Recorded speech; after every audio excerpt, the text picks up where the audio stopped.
je te parle dans le moment présent. Hein? Moi, je n'ai pas de boule de cristal. Dans 5 ans, j'ai aucune idée de ce qui va arriver. Puis je prétends pas le savoir non plus.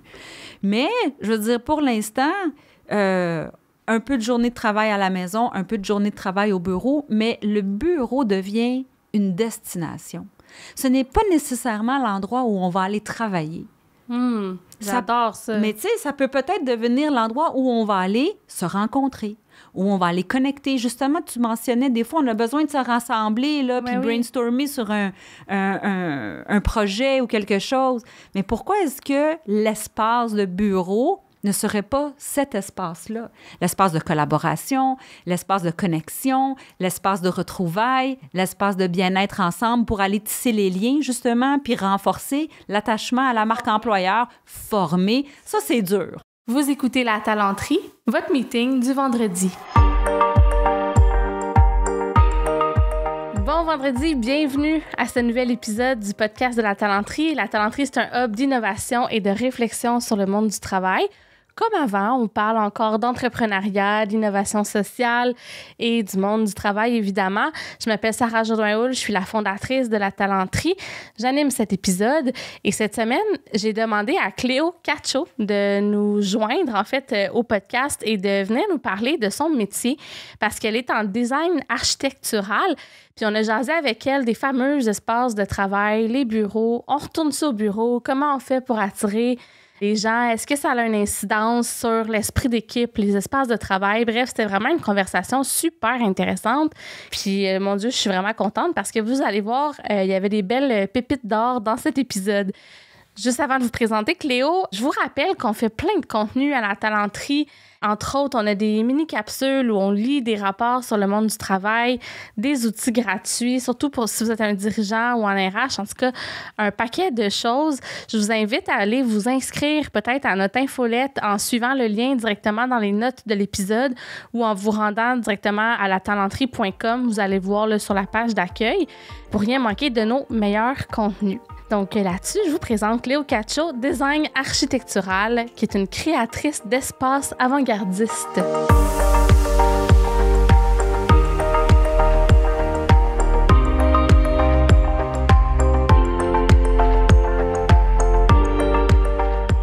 Allô Cléo. Salut, comment ça va? Ça va super bien, toi? Ça va très bien.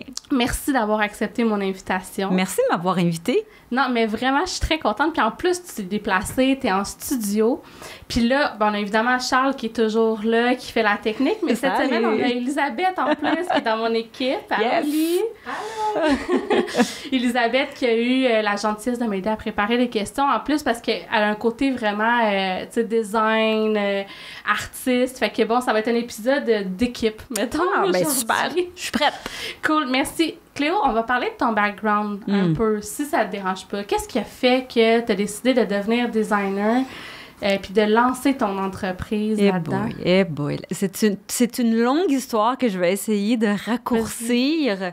Moi, j'étais destinée à reprendre l'entreprise familiale. Mes parents sont importateurs en alimentation. Mon père est grossiste. Il importe tout ce qui est aliments non périssables. OK. Et moi, j'ai l'aînée de 3. J'étais destinée à reprendre cette entreprise. Puis, je ne m'étais jamais vraiment questionnée sur qu'est-ce que j'allais faire de mon avenir. C'était sûr que j'allais faire ça. Je suis allée à l'université. J'ai un bac en économie. J'ai travaillé pendant des années avec mon père. Puis, un jour, je me suis mariée, acheté une maison. Et là, on doit rénover. Puis là, je démolis les murs de la maison. Okay. Et là, je découvre qu'il y a une vie en arrière des murs. Et ça a changé ma vie. Mais voyons donc. Je te le jure, c'est vraiment un aha moment qui m'est arrivé. Puis là, j'ai fait, voyons, j'ai dit, qu'est-ce qui se passe? J'avais plus le goût de me chicaner avec l'entrepreneur, le plombier, aller magasiner des soumissions pour ma cuisine. Mais là, moi, j'ai une business là, à rouler avec ma famille. Là, je dis, voyons, qu'est-ce qui se passe? Tu sais, je dis, y a-tu de quoi à faire? Y a-tu de quoi pour moi là-dedans? Est-ce que ça s'étudie? Est-ce que ça se travaille? Et puis, j'ai fait des recherches, puis j'ai vu qu'il y avait un deck en design d'intérieur qui existait parce qu'on apprenait à faire des plans, où est-ce qu'on apprenait à faire de la construction, de la démolition, des aménagements d'espace. Et là, j'ai fait, mais c'est ça qu'il faut que je fasse. C'est ça que je dois faire. C'est là que je dois être. Et puis, j'ai eu une bonne conversation avec mon père. Et puis, j'ai dit, je dois aller voir s'il y a de quoi pour moi là-dedans. Je pense que c'est ça que je veux faire de mon avenir. Puis, il m'a dit, écoute, Cléo, il dit, moi, je suis venue au Québec pour faire ma vie, faire une meilleure vie. Je suis heureux dans ce que je fais, je tripe. Puis, il dit, je veux la même chose pour mes enfants. Fait qu'à 29 ans, je suis retournée à l'école. OK. Puis j'ai fait mon DEC en design intérieur et puis toute ma vie a changé. Mais c'est donc bien inspirant. Il n'y a pas beaucoup de monde qui ont comme un moment où ce que là, tout est clair. Mais c'est parce que pendant longtemps, moi, je me suis jamais questionnée. Fait que moi, je faisais le chemin qu'on avait tracé pour moi. C'était pas mon chemin. Je m'étais pas tracé ce chemin-là. J'ai jamais rêvé à ce que j'allais faire quand j'allais être grande. Là, vous voyez pas mes petits guillemets, là. Mais... écoute, je suis allée à l'école, puis au début, je me l'ai même pas trop pris au sérieux, puis tabarnouche, je réussissais bien. T'allais explorer, dans le fond. Ben oui, pour voir, y a-tu vraiment de quoi pour moi là-dedans, et puis plus j'en apprenais, plus je voulais en apprendre, plus ça allait bien, mes profs me poussaient, puis écoute, j'ai tout lâché, le travail, la business, je suis retournée à l'école, j'ai fait 3 ans à temps plein. Puis, j'ai terminé, je me suis placée rapidement en agence. J'ai fait quelques mois dans cette agence de design. Puis après ça, on est venu me recruter au sein d'un bureau d'architecture. Puis, on m'a demandé de venir monter un département de design intérieur au sein de cette entreprise. Puis, bien, c'est sûr que j'ai tout apporté mon bagage d'affaires avec moi. J'ai pu transférer ces connaissances-là. Oui. Puis, écoute, j'ai fait 8 ans dans cette agence avant de partir à mon compte. L'entrepreneur continuait de vivre en toi, là? Absolument, parce que je suis quelqu'un qui veut être impliqué, qui a une vision pour l'avenir, puis je me voyais vraiment dans ce rôle, tu sais, de travailler à partir de mes valeurs, de créer une équipe qui allait me suivre dans ces valeurs-là, aller me chercher une clientèle aussi, avoir du fun. Oui. Parce qu'on passe beaucoup de temps à travailler. Alors, il faut triper puis s'amuser. Moi, c'est quelque chose de fondamental pour moi. Et puis, je te dirais que pour avoir vécu et travaillé dans des endroits et des environnements où on n'était pas bien, c'était pour moi la clé, là, c'était je veux créer des espaces où les gens vont être bien, parce qu'ils vont avoir le goût de rentrer, de travailler ou de... Moi, j'ai tout le temps été super impactée et influencée par l'espace dans lequel je suis, au resto, dans une salle de théâtre. On dirait que des fois, la minute qu'on met le pied dans un espace, ça vient affecter notre être au complet. Puis cette expérience que moi, j'ai vécue tellement, puis à tellement de reprises, mais j'avais le goût maintenant moi-même de la faire vivre à d'autres. Bien, puis justement, c'est des lieux, tu sais, des espaces publics, des bureaux, tu sais, c'est pas... Je sais pas si tu fais du résidentiel, mais je sais que t'es plus business un peu. Oui, alors, on fait beaucoup d'espaces d'aménagement de bureaux. Oui.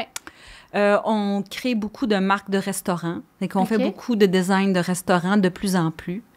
On travaille également pas mal dans le funéraire.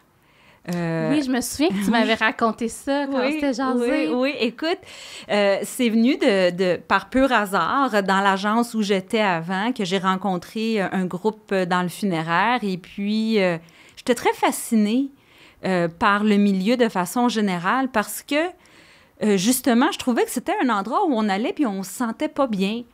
Parce que, bon, la nature de l'endroit, tu sais, déjà, on s'entend que c'est pas facile, on s'en va vivre un deuil, mais je me disais que peut-être qu'on regarde pas le problème de la bonne façon. Pourquoi est-ce qu'on s'en va pleurer l'être perdu? Pourquoi on s'en va pas plutôt célébrer sa vie, ce qu'il nous a apporté, comment il nous a touchés? Puis est-ce que l'espace dans lequel on le fait ne devrait pas nous inspirer à vivre ce moment-là de cette façon-là? Et puis, quand j'ai échangé ma vision avec la VP des opérations du groupe funéraire, puis si elle écoutait ce podcast, elle se reconnaîtrait, on a cliqué. Oui, elle avait cette vision aussi. Oui, absolument. Et puis, on travaille encore à ce jour ensemble. Et puis, j'ai développé un peu cette expertise à travers cette vision partagée de la célébration, justement, de ce rite funéraire. Puis je te dirais que les gens dans le funéraire sont ultra passionnés. Oui, de leur domaine. C'est une vocation, c'est sûr. Absolument, absolument. Puis c'est quelque chose de profondément humain. Très humain. Ce sont des gens très humains qui sont en arrière de toutes ces opérations-là, qui veulent justement essayer de rendre l'expérience la moins dure possible et la plus humaine possible à leur clientèle. Et moi, je m'identifie énormément à ça. Ben écoute, c'est fascinant. Moi, je suis sûre que tu as appris plein d'affaires aussi à leur contact sur justement le côté humain des choses, le deuil. Puis justement, vu que tu es comme plus du côté business, puis tout ça, je vais t'amener parce qu'à la talenterie, on parle d'entrepreneuriat, mais on parle aussi beaucoup du monde du travail. Oui. Fait que j'aimerais ça qu'on ait, si tu es d'accord, une conversation avec les fameux bureaux. Ah oui. Que j'entends tellement parler. Puis pour la tranche de vie, tu sais, tantôt, tu disais de créer des environnements où on se sent bien, où on a envie de... Oui. Puis j'ai eu un flash, il y a un meme qui circule, puis je l'avais partagé sur LinkedIn. C'est genre un espace c'est un cubicule dans un sous-sol avec un néon, là, tu sais, qui flash. Qui fait quasiment bzz, bzz. Ouais, genre, puis ça, c'est écrit, genre, doit être disposé à travailler dans un environnement dynamique, l'environnement. Puis là, cette photo-là, écoute, ça l'a fait genre, je pense que j'ai eu genre 800. Ah oui, hein? Les gens ont commenté, puis tu sais, je sens qu'on a touché, ce meme-là, en tout cas, a touché une corde sensible chez les gens, parce que c'est vrai qu'on a tous, ou presque, là, le monde de bureau, travailler dans un petit cubicule en dessous d'un néon. Il y en a des moins pires que d'autres. Ouais. C'est pas ça qui fait toute ton expérience de travail. On s'entend que les humains, puis bon, la job, ça compte, mais c'est vrai que ça a un impact. Fait que je sais pas, toi, qu'est-ce que ça résonne en toi quand je te raconte ça? T'as-tu des histoires ou c'est-tu quelque chose que tu observes souvent, qu'on essaie de peut-être un peu de transformer les lieux pour changer la dynamique, pour amener quelque chose? Bien, c'est sûr que de par la nature de mon travail, moi, on fait beaucoup d'aménagements de bureaux. On en a fait avant la COVID, on en a fait pendant, puis je dirais qu'on est encore dedans, tu sais. Mm-hmm. Puis, il y avait des problèmes par rapport à l'aménagement de bureaux avant même que la COVID vienne frapper. Il y avait des aménagements de bureaux qui n'étaient pas nécessairement tous adaptés au type de tâches qui se passaient dans les lieux de travail. Puis, et ça, c'est vraiment quelque chose qui est super pertinent de soulever. Parce que si on regarde l'aménagement de bureaux au fil des années, on remarque à quel point l'aménagement de bureaux reflète comment on travaille. Puis comment on travaille, c'est un reflet beaucoup aussi de ce qui se passe dans la société, puis de tous les apports technologiques aussi qui nous sont apportés. Fait que si on n'a pas les mêmes outils, s'il se passe des événements dans la société qui nous affectent, bien ça affecte automatiquement comment on travaille. Puis comment on travaille affecte automatiquement notre espace de travail. Peux-tu nous donner un exemple concret, mettons, de quelque chose qui aurait changé puis qui est affecté par la technologie, mettons? L'Internet. Oui, c'est quand même majeur. C'est majeur, tu sais, ça, c'est récent. Mais, par exemple, l'Internet qui est arrivé puis qui nous a donné la possibilité de pouvoir travailler de partout, ça a révolutionné la façon de travailler et donc le monde du travail parce qu'on pouvait tout d'un coup travailler du café, travailler du lounge dans l'espace de bureau, travailler de la maison. Du télétravail, il y en avait avant la COVID. Oui. Mais c'était pas reçu nécessairement de la même façon que ce l'est maintenant. Mais l'Internet a vraiment révolutionné de façon exponentielle et aussi la technologie, le fait que les ordinateurs sont devenus plus petits, plus portables, on est donc devenu plus mobile. Donc, on n'a plus besoin d'être ancré à des gros postes de travail pour être capable de réaliser nos tâches. Donc, c'est un exemple parmi tant d'autres, tu sais, qui fait que mais la technologie nous a amenés à travailler différemment et donc nos espaces doivent le refléter. Et les entreprises qui ont compris ça, puis qui ont eu la vision d'adapter leurs espaces de travail à cette nouvelle possibilité que l'Internet a apporté ou que la connectivité parce que, tu sais, a apporté, c'est exactement aussi, les plateformes. Ben, à ce moment-là, c'est eux qui ont été capables d'attirer le plus de gens de la nouvelle génération parce qu'ils disent, ben, on a compris, on voit de l'avant où est-ce qu'on est. Les entrepreneurs qui sont plus attachés aux anciennes façons de travailler vont avoir plus de difficultés dans le long terme à attirer les meilleurs talents, si je peux le dire ainsi. Mais où je m'en allais avec ça, c'est que c'est pas un one size fits all, l'aménagement de bureau. Il y a des gens qui... Ah, ben là, c'est ça, là, la tendance, c'est d'aménager à air ouverte, là, puis tout le monde travaille. Non, attendez, là, c'est beaucoup plus complexe que ça. Le travail à air ouverte, c'est adapté pour certains types d'entreprises, tu sais, des entreprises de programmeurs où les gens sont quasiment dans leurs oreilles à journée longue puis qui n'ont pas besoin de jaser avec personne. Ça peut peut-être être adapté, mais un centre d'appel... Oui. On est-tu d'accord? Les gens qui passent leur temps au téléphone, un département de vente, c'est pas tout le temps adéquat de dire on va toutes les mettre dans une aire ouverte, il faut s'enterrer les uns sur les autres. Mais c'est souvent ça. J'ai travaillé longtemps dans les centres d'appel en début de carrière. I know. Ouais. Et puis, aujourd'hui, la pandémie a forcé tout le monde à travailler de la maison. Fait que tous ces gens-là qui travaillent de la maison puis qui sont bien, qui ont la paix, qui n'entendent pas leurs collègues en arrière leur crier dans les oreilles, c'est sûr qu'ils n'ont pas le goût de revenir au bureau. Donc, on est en train... La pandémie nous oblige à vivre différemment, donc travailler différemment. Et là, tous les entrepreneurs doivent se questionner sur leurs espaces de bureau. Est-ce que ce que j'ai présentement est adapté à comment est-ce que mon workforce, mes employés ont envie de travailler aujourd'hui pour être le plus productif possible? Puis ça, c'est une grande question. Puis bien sûr. Parallèlement à ça, puis j'imagine que tu le vois avec tes clients, il y a tout le côté qu'est-ce que les employés veulent, mais il y a tout le côté modèle d'affaires. Oui. Tu sais, bon, qu'est-ce qu'on veut pour les employés, c'est une chose aussi, là, dans le sens dynamique d'équipe, mais il y a le côté aussi, nous autres, on a-tu des, tu sais, je sais pas, de l'immobilier, puis qu'on a déjà des bureaux, on a-tu un bail, mettons, on le sait, les bails d'entreprise, des fois, ça peut être sur 5 ans, 10 ans. Fait que ça doit teinter aussi beaucoup les réflexions puis les décisions. J'imagine que tes clients apprennent. C'est sûr. Quand on fait de l'aménagement de bureau, chaque pied carré compte. C'est parce que chaque pied carré coûte de l'argent. Donc, l'entrepreneur, lui, il se dit, moi, si j'ai pas une paire de fesses assis dans ma chaise, je suis en train de pas rentabiliser mon espace. Moi, je veux rentabiliser mon espace. Bon. Notre rôle, à ce moment-là, c'est d'essayer de comprendre leurs procédures, leur processus, comment ils travaillent entre eux, comment les équipes s'organisent, pour après ça voir bien, comment est-ce que cet espace résiduel qui te reste, qui n'est pas rempli à journée longue parce que tes employés sont à la maison, comment est-ce qu'on peut le transformer pour qu'il te devienne rentable, même s'il n'y a pas quelqu'un qui est assis dans ce poste-là à journée longue. Fait que toi, tu vas jusque-là, c'est-à-dire de regarder leurs opérations au quotidien pour designer les... Parce qu'on s'entend, là, juste le dire, c'est pas de la décoration, là. Pas en tout. C'est vraiment un aménagement intelligent des lieux que tu fais, là. Moi, j'ai pour mon dire que si on ne fait pas cet exercice-là, on ne fait pas notre travail correctement. Notre travail en tant que designer d'intérieur, surtout dans un contexte de travail, dans un contexte d'affaires, où nos clients sont des gens d'affaires, des entrepreneurs qui doivent, comme tu dis, veiller au bien-être de leurs employés. Mais en bout de ligne, si l'entreprise ne rapporte pas d'argent, ils n'auront pas de travail à offrir à personne. Là. Oui, à un moment donné, il faut que la roue elle tourne.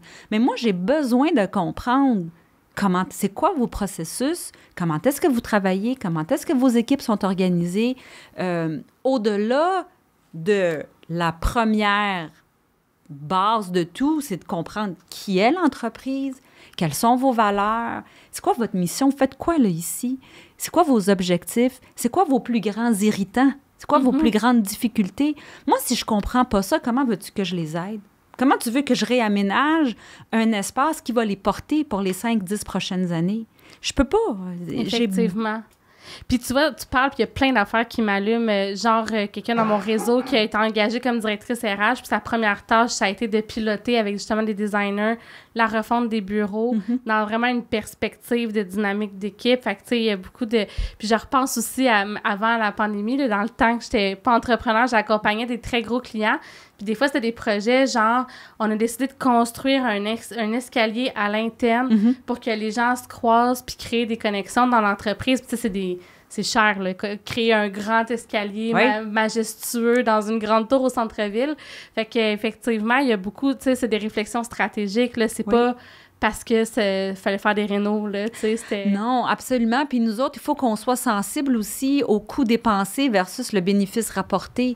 Ouais. Tu sais, quand on va demander à notre client de dépenser une certaine somme d'argent pour des améliorations dans leurs espaces de travail, il faut qu'on soit sûr qu'ils vont investir de l'argent à la bonne place puis que ça leur rapporte réellement de quoi.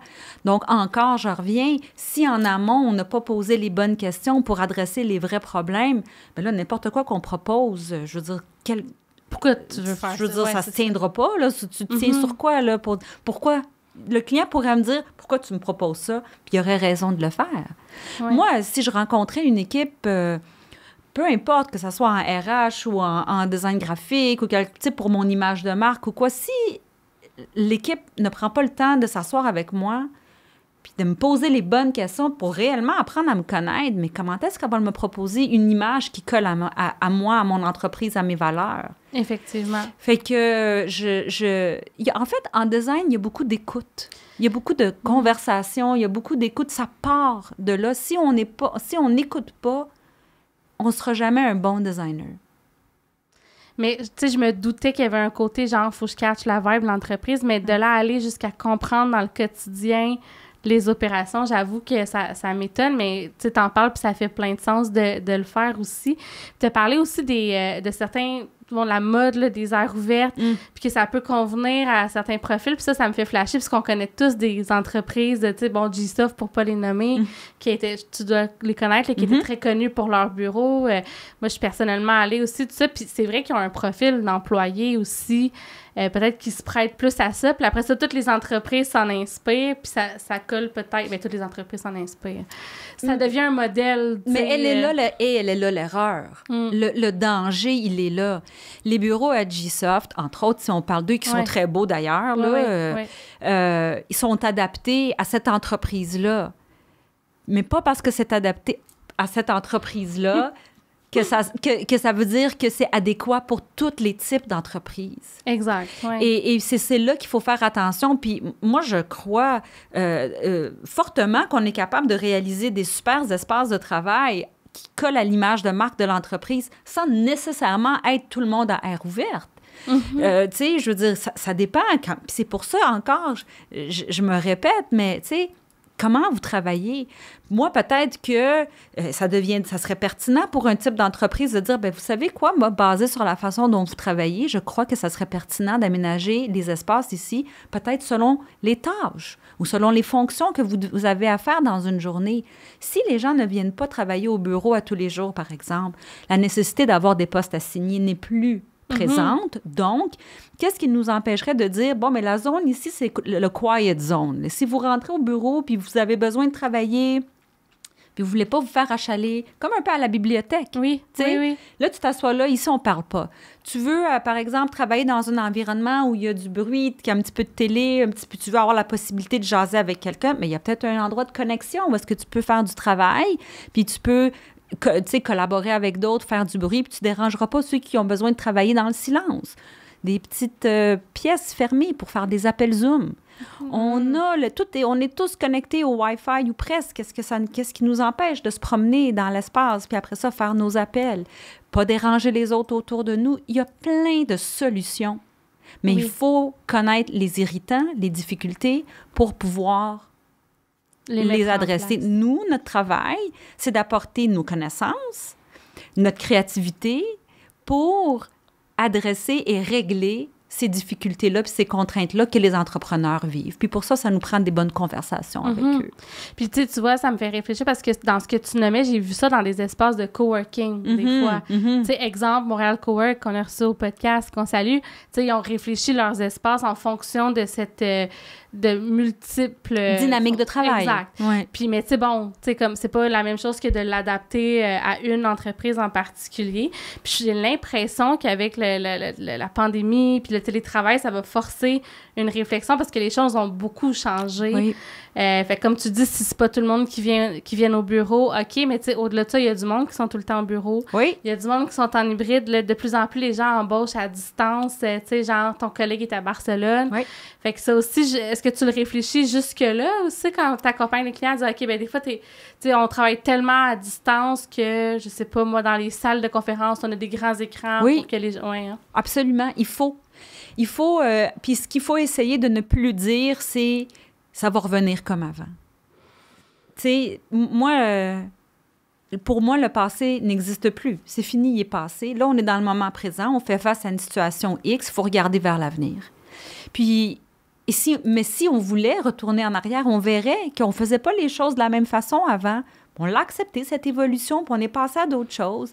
Là, c'est dur, on est comme dans l'œil de la tornade. Là, Ouais. on est drette dedans. Là, mais attends, Oui. il faut accepter ce qui est en train de nous arriver, puis de voir comment est-ce qu'on peut optimiser, améliorer pour qu'on puisse continuer, puis croître et avancer à travers ça. Puis tu l'as dit, c'est dur quand tu as une décision, mettons, je renouvelle-tu mon bail ou pas? Bon, tu sais, il n'y a pas de réponse magique, puis peut-être que oui, peut-être que ça peut devenir un lieu que tu partages avec une entreprise ou tu sais, je ne sais quoi, là. Mais les solutions sont aussi possibles qu'elles sont créatives, tu sais. Tout est possible. Je pense que ce qui est important, c'est de ne pas se donner de barrières. Tu sais, admettons, ton bail est terminé, tu ne sais pas quoi faire, c'est correct d'avoir une conversation. Puis nous, on est là pour l'avoir, la conversation avec ces gens-là. Mais moi, j'adore cette liberté que ça nous donne. Pour vrai, exemple, quand on commence, on a tous des entrepreneurs là, ici, quand on commence, là, on a commencé dans nos sous-sols, on a commencé dans nos garages. Puis, on est encore dans notre sous-sol des fois. Écoute, on avait-tu pas hâte d'avoir notre bureau parce qu'on était sûr que ça allait nous donner plus de prestance, que les gens allaient nous prendre beaucoup plus au sérieux. Et pourtant, ça n'enlève pas du tout nos compétences, ça n'enlève pas notre passion, notre professionnalisme. C'était une espèce de stigma, une espèce d'image qu'on avait.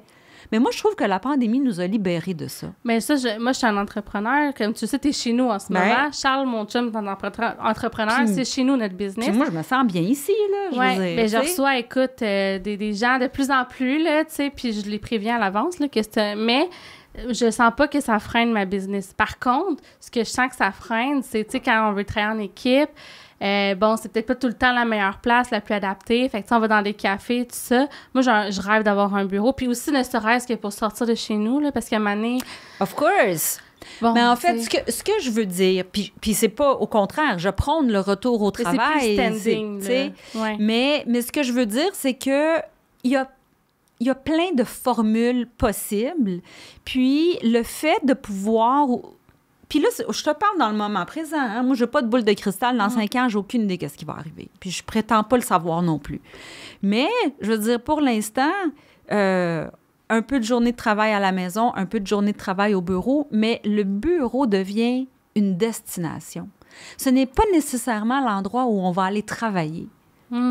J'adore ça. Mais tu sais, ça peut peut-être devenir l'endroit où on va aller se rencontrer, où on va aller connecter. Justement, tu mentionnais, des fois, on a besoin de se rassembler, là, puis brainstormer sur un projet ou quelque chose. Mais pourquoi est-ce que l'espace de bureau ne serait pas cet espace-là? L'espace de collaboration, l'espace de connexion, l'espace de retrouvailles, l'espace de bien-être ensemble pour aller tisser les liens, justement, puis renforcer l'attachement à la marque employeur, former. Ça, c'est dur. Ouais. Ça, c'est dur à distance, la formation. Et pourtant, il y en a des finissants qui tombent sur le marché du travail puis qui en ont besoin, puis ils sont bons, puis ils veulent, puis c'est dur à distance. Oui, ça, c'est pour les plus jeunes là, qui sortent de l'université ou qui sont sortis pendant la pandémie ou en tout cas les étudiants. Ils ont étudié pendant la pandémie, je les trouve bons. Oui, ben oui, mais tu sais, étudier à distance, c'est une affaire qui est pas facile, mais apprendre un métier à distance, parce que toutes tes connaissances, tu sais, en tout cas, moi, quand j'ai appris, je sais pas toi, mais c'est en jasant avec ta voisine de bureau. Ben oui. C'est bien plus facile si elle passe devant ton bureau puis qu'elle te demande comment ça va que s'il faut que tu l'appelles, là, tu sais. Ou combien on apprend par imitation. Aussi. Et boy, moi, j'en ai-tu appris des affaires en regardant les autres, en écoutant les autres. Comment parler aux gens, comment écouter, quand reculer, quand avancer. Tu sais, la pulsion, la vibe des autres. Mais tu sais, peut-être que l'espace de travail, c'est ça. Puis quand on a besoin de travailler seul ou est-ce qu'on n'a pas besoin de partager, peut-être ça peut bien se faire en retrait chez nous ou on peut prévoir des endroits pour ça dans l'espace de travail. Mais qu'un lieu de connexion, de retrouvailles. Moi, écoute, j'ai même lu un article, c'était-tu dans le New York Times ou le New Yorker, je me rappelle plus, où carrément l'écrivain disait, le journaliste, je me rappelle plus c'était qui, là, je veux pas dire une bêtise, mais il dit, et pourquoi est-ce que l'espace de travail ne deviendrait pas un social club? J'adore ça. Tu sais, puis c'est culotté, mais pourquoi pas? C'est ça, je te dis, tout est possible aujourd'hui. Il n'y a pas une bonne image, une bonne réponse. Chaque entreprise, selon ses valeurs, selon ce qu'ils veulent véhiculer à leurs employés, puis à leurs clients aussi. Et puis l'important, moi, je pense, c'est d'être bien. Il faut être bien. Si on n'est pas bien, on ne produira pas, on ne travaillera pas, on n'aura pas le goût d'être là. Ouais. Si tu n'as pas le goût d'être là, vas-tu vraiment vouloir mettre des heures à travailler? Puis non, c'est tellement pas, ce n'est pas banal. Puis je fais un cry-out là, aux entrepreneurs qui ont des employés. Offrez à vos employés des espaces où est-ce qu'ils vont être bien. Peut-être que vous êtes moins touchés par ça. Tu sais, il y en a qui sont moins sensibles à leur espace. Il y en a des gens qui sont moins affectés. Ça dérange pas, tu sais.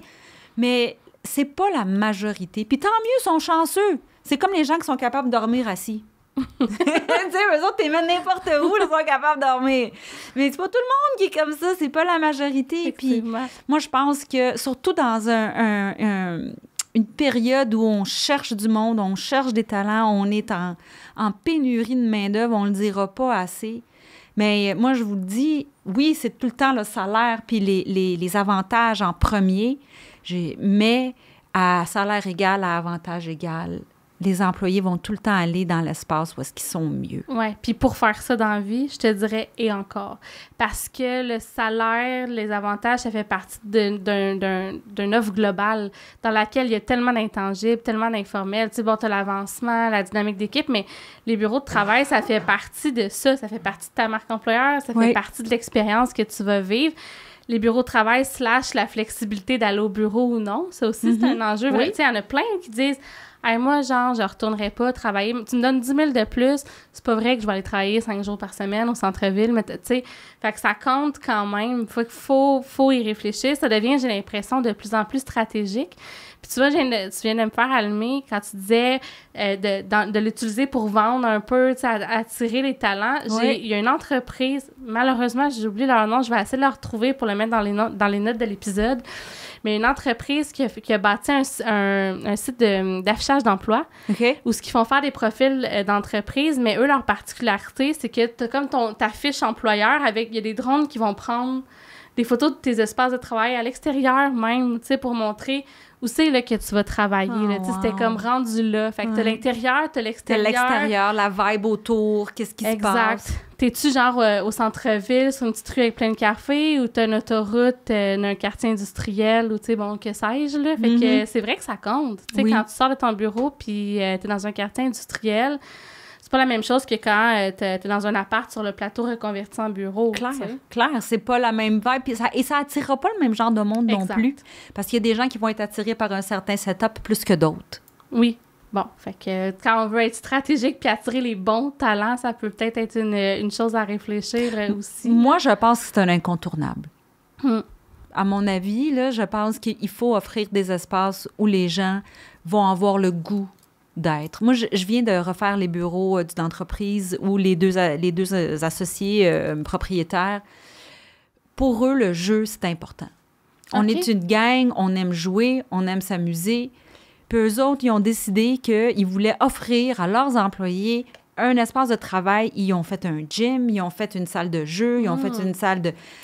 Mais j'ai dit, quand j'ai dit, jouez-vous vraiment? Je veux dire, on va pas faire ça pour... Il dit, ben oui, on aime ça, on le fait, puis on veut un espace attitré et dédié à ça, où est-ce qu'on dérangera pas les autres. Et puis, Eux autres, ils ont voulu investir pour leurs employés. Leur gym va même être accessible aux employés en dehors des heures de travail. Nice. Fait que là, ils vont leur éviter d'aller se chercher un membership de gym ailleurs parce qu'ils leur offrent tous les services.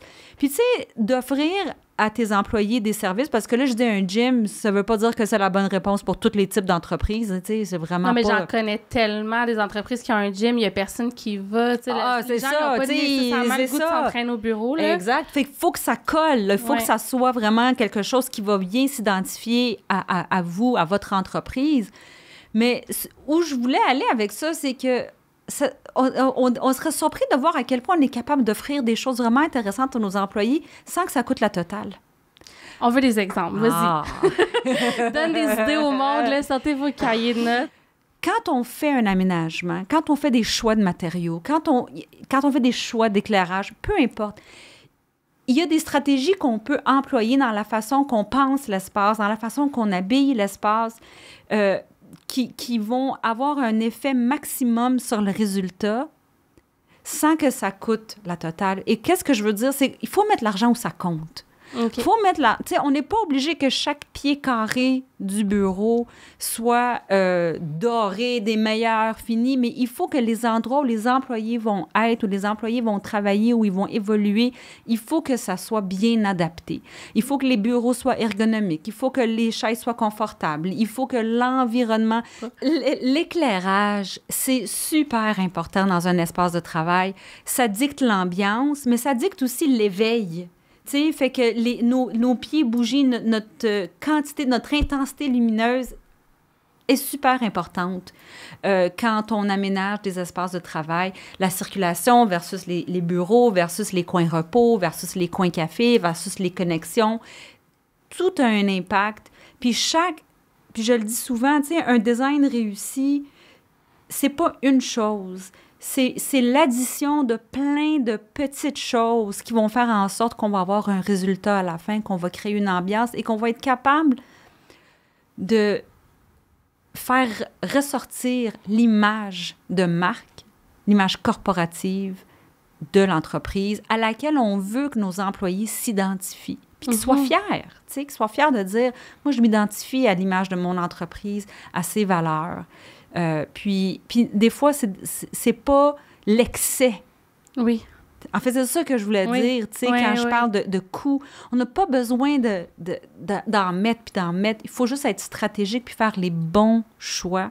Puis des fois, less is more.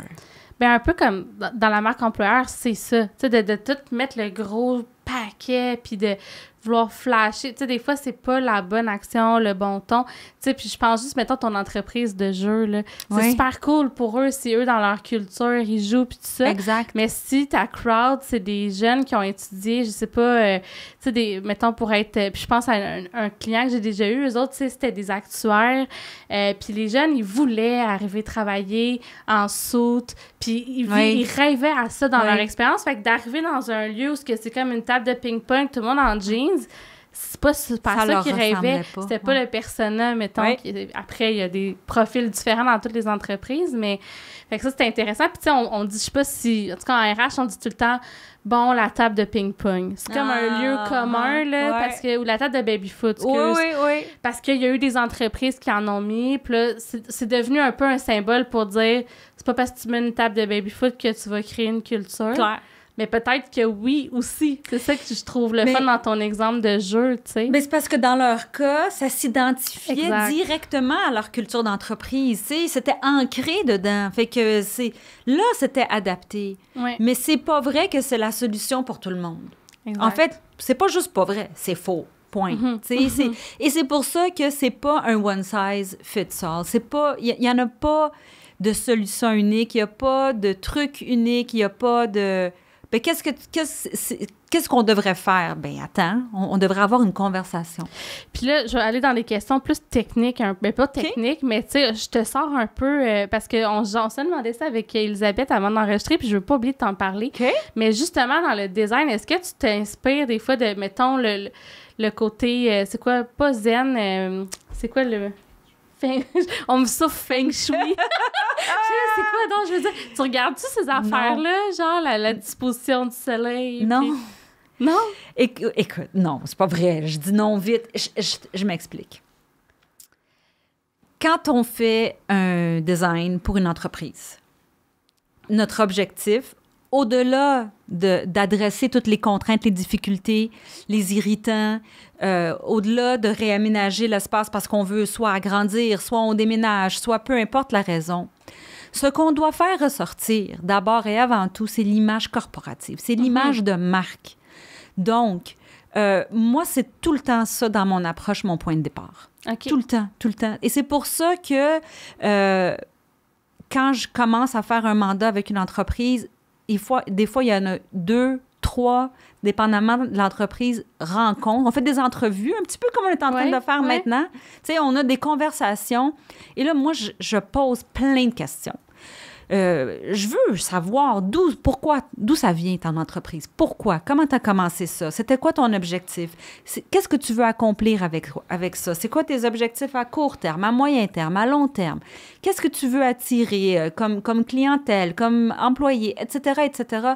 Je veux comprendre qui est cette personne ou qui sont ces personnes qui ont créé cette entreprise et qu'est-ce qu'elle symbolise pour eux.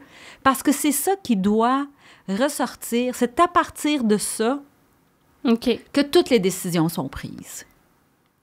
Alors, une fois qu'on a compris, et après avoir écouté, après avoir posé toutes nos questions, bien, c'est là qu'on émet ce qu'on appelle nos planches d'intention conceptuelles. On monte nos mood boards. Dans les émissions de télé-réalité, là, il faut qu'ils choisissent entre des designers, puis ils présentent leur concept, mood boards, tout ça, là, les plans. On fait des mood boards basés sur notre compréhension de ce qu'est la réalité du projet. On parle de nos stratégies d'éclairage proposées, on parle de matérialité, on parle d'ambiance générale, et puis on leur montre où est-ce qu'on croient qu'ils doivent aller selon notre compréhension de leur situation actuelle. OK.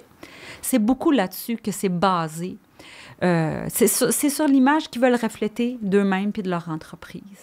Puis, on a parlé tantôt de l'importance des matériaux. Tu nous as dit la matérialité, c'est quelque chose de super important que je veux regarder. Est-ce qu'il y a ça aussi dans les couleurs? Tu sais, est-ce que, mettons, ça va jusque-là de dire, OK, ben tu sais, là, je dis un cliché, mais si on met ça jaune pour un espace créatif, ça va fitter. Puis si on met ça noir pour un espace, mettons, de théâtre ou de studio, c'est quelque chose que tu analyses ou tu regardes? Alors, c'est une question super pertinente parce que il y a la psychologie de la couleur. Là. C'est quelque chose qui est réel et qui existe. Et on sait que certaines couleurs apportent certaines sensations ou encouragent des fois certaines actions. On dit que le rouge, tu sais, ça amène à l'action.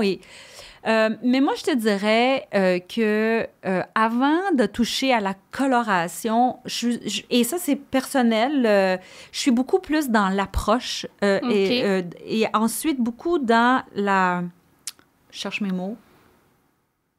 Texture. OK. Excusez. Texture. Je cherche mes mots. Texture. Là, je suis en train de me toucher.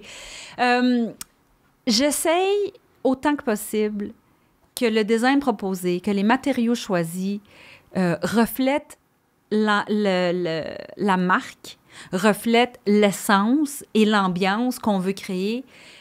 Et je veux essayer de rester le plus intemporel possible. J'aime qu'on n'est pas capable d'identifier à quel moment ça a été créé, cet espace-ci.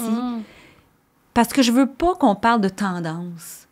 Pour moi, faire un design de bureau, c'est pas une tendance, c'est une image corporative. C'est une entreprise, puis on veut sentir qu'on est dans cette entreprise-là, peu importe où est-ce qu'on est dans l'espace. Donc, quand on rentre, tu sais, un petit peu comme tu disais, les actuaires, eux, là, ils ont attendu longtemps là, avant de le mettre leur complet là, pour aller travailler. Bien, puis ils veulent pas rentrer dans un environnement où tout le monde est en jeans, en casquette, puis en train de jouer au baby-foot. Mais c'est un petit peu ça. Tu t'imagines si moi, je leur avais créé ce genre d'espace-là? Les plus vieux auraient peut-être été contents. Peut-être, mais... On sait pas, mais oui. Mais je comprends ce que tu veux dire, c'est que t'es à côté complètement. Ben voilà. Fait que c'est pour... Fait que c'est un petit peu ça. Moi, je veux qu'à la fin de la journée, que l'espace ressemble à l'entreprise, puis que ça va être jamais démodé parce que chaque intervention est connectée à un élément de l'entreprise. Fait à moins que l'entreprise un jour décide de changer ses couleurs de brand, parce qu'on travaille beaucoup avec le branding marketing. Ben oui. Si on a des couleurs à aller chercher, 99,999% du temps, c'est là qu'on va aller puiser. Puis on peut-tu en faire trop? T'sais, on peut-tu comme too much mettre la bread partout?